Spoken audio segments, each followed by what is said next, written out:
पाकिस्तान में बिजली का बहरान बढ़ता ही चला जा रहा है। हर कोई इस बढ़ती लोड शेडिंग और बिजली के बिलों से परेशान नजर आता है। अब यहाँ ये सवाल उठता है कि आखिर बिजली की कीमतों में इतना तेज तरीन इजाफा क्यों हो रहा है। टीवी लगाते हैं तो सब बैठकर IPPs, गर्दिशी कर्जे यानी सर्कुलर डेट और बैरूनी कर्जे यानी एक्सटर्नल डेट की बात कर रहे होते हैं, पर इस सब का मतलब क्या है। हम इस वक्त मौजूद हैं एक IPP के सामने। IPP मतलब इंडिपेंडेंट पावर प्रोड्यूसर। हमारे पीछे जो आपको पावर प्लांट नजर आ रहा है, ये पाकिस्तान में मौजूद तकरीबन 100 IPPs में से एक है। ये बात है 90 की दहाई की, जब तमाम पावर जनरेशन हुकूमत के ज़ेरे एहतमाम थी। सन 1993 में पाकिस्तान ने एक नई पॉलिसी यानी कि IPPs पॉलिसी मुतारिफ कराई। इस पॉलिसी का मकसद ये था कि बाहर से सरमायाकार आए और पाकिस्तान में पावर प्लांट्स इंस्टॉल करें, ताकि मुल्क को बिजली के बहरान और बिलाखिर इक्तिसादी बहरान से बाहर निकाला जा सके। सरमायाकारों से कहा गया कि इसमें वो अच्छा खासा मुनाफा भी कमा सकेंगे, क्योंकि पाकिस्तान की सॉवरेन गारंटी पॉलिसी के मुताबिक सरमायाकारों को कभी नुकसान नहीं होगा और हुकूमत पाकिस्तान उन्हें फिक्स्ड फ्यूल चार्जेस अदा करने के साथ साथ कैपेसिटी चार्जेस भी अदा करेगी। पर इस सब का मतलब क्या है? Let me explain it to you. सबसे पहले बात आती है IPPs की।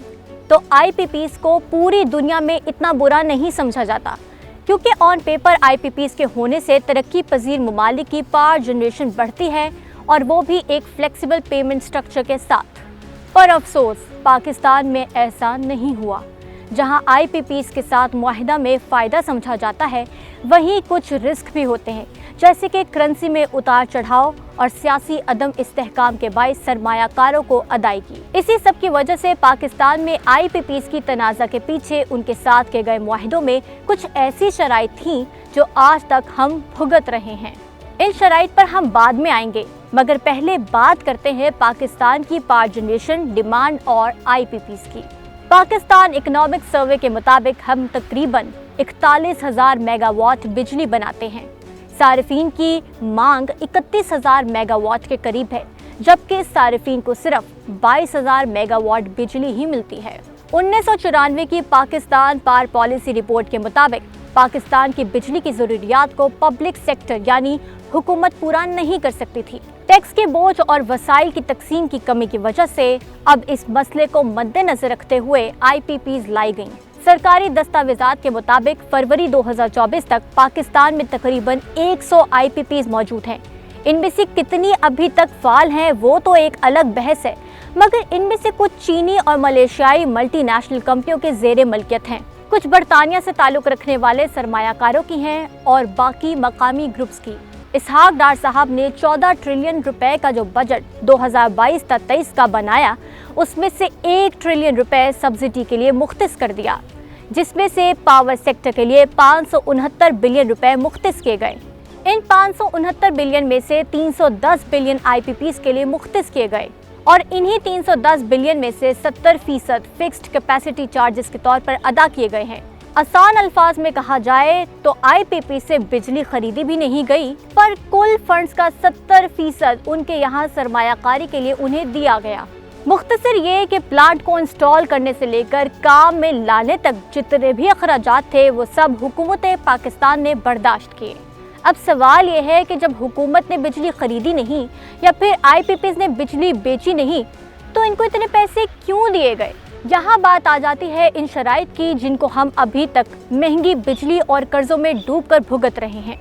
माहिरीन के मुताबिक 1993 में जो मुआहिदा हुआ था, उसमें सरमायाकारों की तरफ से कुछ मुतालबात थे जो न सिर्फ हुकूमत ने माने, बल्कि उन पर IMF और वर्ल्ड बैंक ने भी डबल थम्स अप किया था।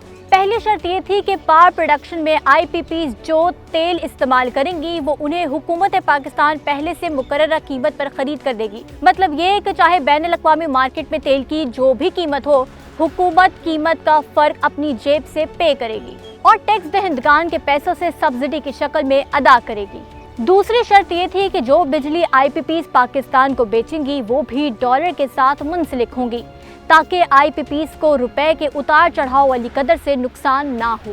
तीसरी शर्त ये थी कि जब IPPs ऑनलाइन हो जाएंगी, यानी जब बिजली पैदा करने लगेंगी और हुकूमत पाकिस्तान बिजली महंगी होने या किसी भी वजह से खरीद नहीं सकेगी, तब भी वो IPPs को एक मुकर्ररा रकम यानी कैपेसिटी पेमेंट देंगी, और वो भी डॉलर्स में। मतलब हुकूमत ने IPP से बिजली खरीदी है या नहीं, उनकी अदायगी हुकूमत पर लाजिम होगी।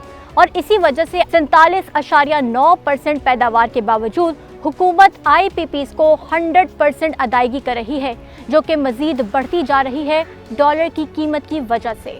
मीडिया रिपोर्ट्स के मुताबिक IPPs को पिछले 10 सालों में हुकूमत 8.344 ट्रिलियन रुपए कैपेसिटी पेमेंट्स कर चुकी है, जबकि तकरीबन 2.1 ट्रिलियन IPPs को 2024 से 25 में अदा किया जाएगा। मुख्तसर ये कि इस IPP पॉलिसी मुआहदे का मतलब कुछ यूँ था कि पाकिस्तानी अवाम के टैक्सेस से प्राइवेट सरमायाकारों की सरमायाकारी की लागत से लेकर बिजली खरीदने तक के तमाम अखराजात हुकूमत ने बर्दाश्त करने थे। पिछले दिनों IPPs पर बहस तब शुरू हुई जब पंजाब गवर्नर सरदार सलीम हैदर ने दावा किया कि 42 IPPs ऐसी हैं जो हुकूमती अशराफिया की हैं, इसीलिए हुकूमत उनको हाथ नहीं डालती क्योंकि खुद हुकूमती अहलकार उन्हें ओन करते हैं। पाकिस्तानी अवाम ने भी महंगी बिजली और लाखों रुपए के बिल देखते हुए इस मसले को लेकर अपनी आवाज उठाना शुरू कर दी, और अब पूरे मुल्क में एहतजाज भी होना शुरू हो गए हैं। अब चाहे ये सब हुकूमतों की नाअहली हो या अवाम की बदकिस्मती, सच तो ये है कि पाकिस्तान को कभी भी मसाइल का मुस्तकिल हल नहीं मिला। पाकिस्तान में हर आने वाली हुकूमत मसले को वक्ती तौर पर हल कर देती है, मगर 5-6 सालों बाद ही उनकी कारकर्दगी अवाम के सामने आ जाती है।